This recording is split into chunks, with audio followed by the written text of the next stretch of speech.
She kept index cards on every child: weight, vaccinations, dental work, illness, one card per kid, updated in her own hand.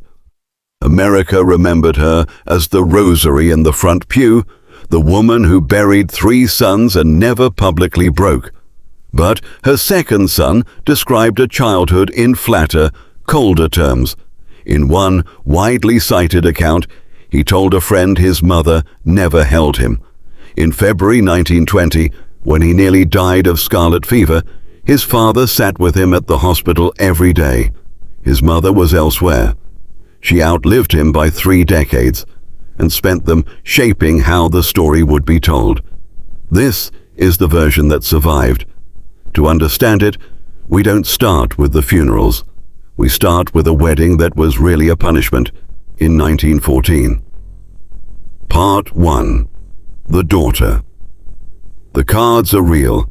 They're preserved at the JFK Presidential Library, and for most of her life, Rose Fitzgerald Kennedy described them proudly to reporters.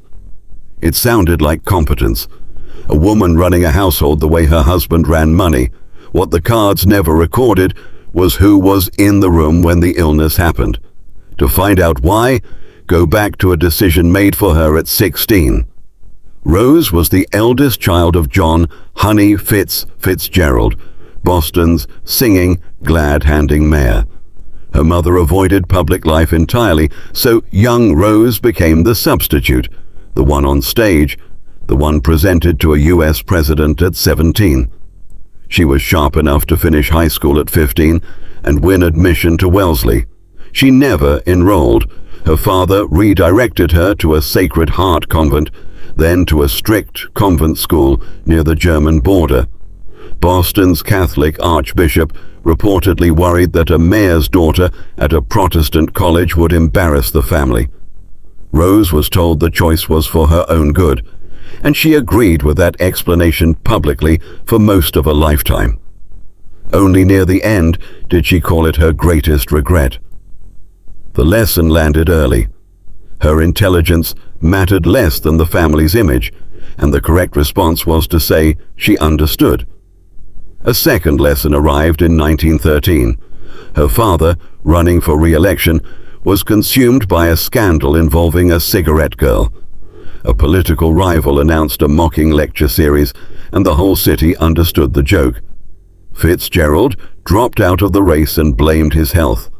Rose's mother disappeared from public view. Rose did the opposite. She appeared everywhere, smiling on her father's arm through the collapse.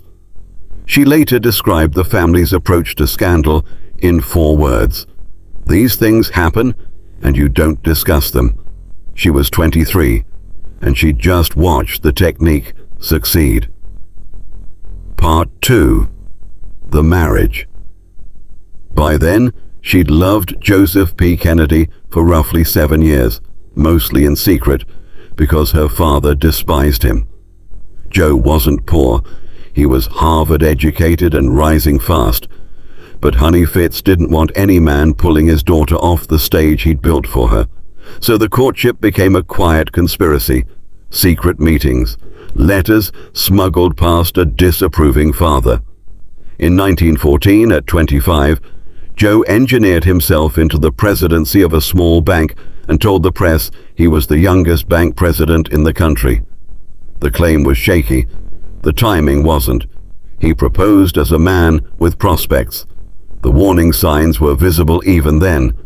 Boston already talked about Joe Kennedy's ambition and about his wandering eye. Rose had spent her whole adolescence learning that powerful men behaved this way and that wives absorbed it quietly. That environment shaped what she believed she was choosing. They married in October 1914, and the wedding tells the whole story in miniature. The most photographed young woman in Catholic Boston was married quietly in the Cardinal's private chapel before about 75 guests at 9 in the morning. No cathedral, no procession. Her father was still radioactive from the scandal 14 months earlier, and a large public wedding risked reviving it. His disgrace shrank her day, and she smiled through that too. 4 children arrived in under 5 years. Joe Jr., Jack, Rosemary, Kathleen, in a small house with 1 bathroom, while her husband worked increasingly long hours and was increasingly elsewhere.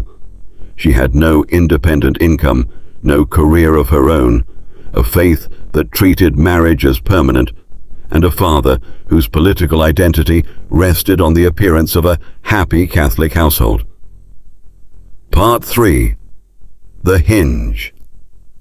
Then, in 1 week in February 1920, everything converged. Rose gave birth to her 4th child, while her 2-year-old son came down with scarlet fever, a disease that killed children routinely that era. Her husband pulled strings to get the boy a hospital bed and visited daily. His letters to the treating physician are some of the rawest things he ever put on paper. Rose, recovering from childbirth, wasn't there. In 1920, that was a legitimate excuse. But it set a pattern. The father became the parent who showed up for crises, the mother the one who recorded them afterward. Months later, Rose packed a bag and left. She went to her father's house and stayed roughly 3 weeks, with 4 children under 5 at home and her husband largely absent. She later said she'd begun to feel like a bystander in her own life. Her father came to talk her out of it. By her own retelling, he said the Fitzgeralds didn't do this, that she'd made a vow before God, that the children needed her, that she should go home and build the best life available inside the marriage. She went on a religious retreat, days of silence, and came back describing it as a decision rather than a feeling. That's the hinge of the whole story.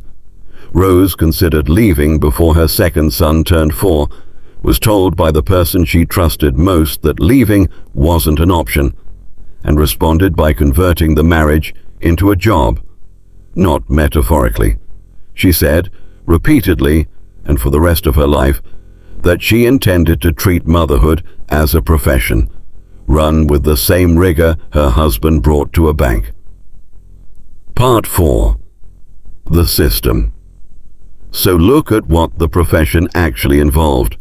The index cards, a scale that tracked every child's weight, news clippings posted so children could discuss current events at dinner, served at a fixed hour, latecomers unfed, younger children eating at a separate sitting.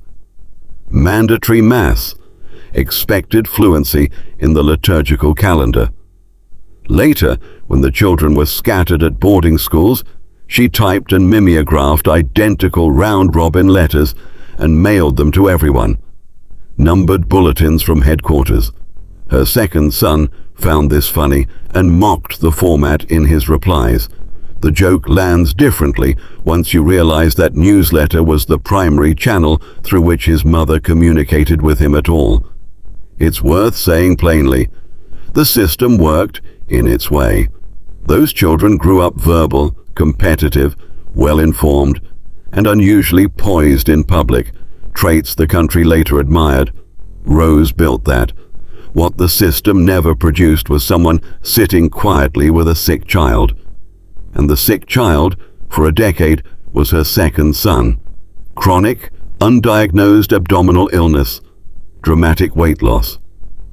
Rose documented it. She rarely sat with it. Meanwhile, the household kept expanding, and her husband kept receding.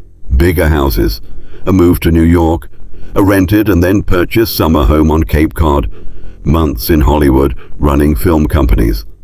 During that stretch, he also conducted the most public affair of his life with a major film star. He brought her to the family's homes and introduced her to his wife. In 1929, all 3 crossed the Atlantic on the same ship. The actress later wrote she could never decide whether Rose was a fool or a saint. She was neither. After the affair became impossible to ignore, Rose began traveling, by her own diaries, something like 17 trips abroad through the 1930s, several 6 weeks or longer, almost always without her husband, and always without her children. Her husband paid for every trip and never objected, That's the actual arrangement. She stopped expecting a conventional marriage and started billing him for the difference. She got clothes, travel, an unshakable social position, and eventually an ambassador's household to run. He got a wife who would never leave and would never, across 80 years of interviews, confirm a single thing about another woman. Her actual authority showed most clearly in the fights she lost. She wanted her sons in Catholic schools. Her husband wanted them where the Protestant establishment sent its own sons. She won a partial concession for one son who was pulled from a Catholic boarding school after an emergency appendectomy and sent, that same year, to the same Protestant school as his older brother. Across 9 children, she lost most of the decisions that carried real consequences. Where they lived, where they studied, how money moved. She kept the ones that were symbolic: Mass, the calendar, the rules at the table. Part 5. London and the cost. Then, in 1938, the symbolic and the real briefly lined up. Her husband was appointed U.S. ambassador to the court of St. James's, and Rose, once denied Wellesley because a cardinal thought it looked bad, arrived in London as the ambassador's wife, presented at court, running a household the British press adored. By every account, including her own, she was genuinely happy. 24 years of professionalized motherhood had finally found an embassy to attach itself to. Hold that image next to what was happening to one of her daughters, standing near the middle of the family photographs. Rosemary, born in 1918, had been intellectually disabled from early childhood, and the family's handling of her was a long, careful exercise in concealment. Special tutors, a convent school abroad, controlled language with the press. By the early 1940s, back in the US and in her early 20s, she was increasingly difficult to manage, and her father grew afraid for her safety and unmistakably for the family's reputation. In November 1941, Joseph Kennedy authorized a prefrontal lobotomy. It failed catastrophically, leaving his daughter permanently unable to speak clearly or care for herself. She was eventually moved to an institution in Wisconsin. Rose's own account, delivered late in life, was that her husband arranged the entire procedure without telling her, and that she learned what had happened only afterward. She did not visit her daughter for roughly 20 years. That fact resists a single reading. One version: a woman with no legal authority and a husband who made unilateral decisions was simply overruled and frozen out of information. A version her husband's documented secrecy partly supports. The other version is harder. Nothing physically stopped her from traveling to Wisconsin the way she traveled constantly to Paris. She didn't go. The visits began only after her husband's stroke in 1961 stripped him of control over what the family knew. 2.5 years after Rosemary's surgery, a different collision arrived, and this time Rose moved first. Her daughter Kathleen, the family's most socially gifted child, fell in love with the Protestant heir to a British dukedom. No religious compromise was possible on either side. They married in a civil ceremony with no priest and almost no family present. Rose was in the hospital when it happened. From her bed, she cabled her daughter to stop and contacted the Archbishop's office. Her daughter's husband was killed in combat 5 weeks after the wedding. Rose's recorded response included the thought that God had intervened. Her daughter later took up with another man, English, titled, married, and mid-divorce. Rose's position was absolute: marry him and lose the family and the money with it. In May 1948, that daughter died in a plane crash in France. Rose did not attend the funeral. She was, by her own account, at prayer. 3 children lost in 7 years, and she didn't bend the terms once. Call that faith if you want. It was not passive. Part 6. The machine turned outward. Here the story turns, because everything she'd built had one more use. In 1946, her son ran for Congress in his grandfather's old district, thin and sickly and awkward on a stage. The campaign invented a device it would reuse for 2 decades, the tea reception. Engraved invitations, white gloves, and the candidate's mother receiving thousands of guests, telling stories about the cards, the waits, her father the mayor. By 1952, running against a Massachusetts institution for a Senate seat, the family held roughly 30 of these events. Opponents watched women wait 90 minutes just to shake her hand, and understood they had no answer to it. She was, by then in her 60s, arguably the most effective retail politician in the family after her own father. She was also, in those speeches, drafting the version of her life the country would inherit. Devoted mother, 9 children, the cards, repeated in person thousands of times until it simply became fact. Then came November 1963. She was at the family home on Cape Cod when she learned her son, the president, had been shot. She went outside and walked. Her husband, disabled by a stroke upstairs, wasn't told for a full day. The household managed even him. 5 years later, another son was assassinated, and she walked out of that funeral and told reporters she intended to keep going. That's the image the country settled on, not the mother of a president, but the survivor, small, upright, present at every funeral. Close. Once that image existed, she spent it deliberately. In 1974, at 84, she published a memoir, warm, detailed, and also a carefully controlled document.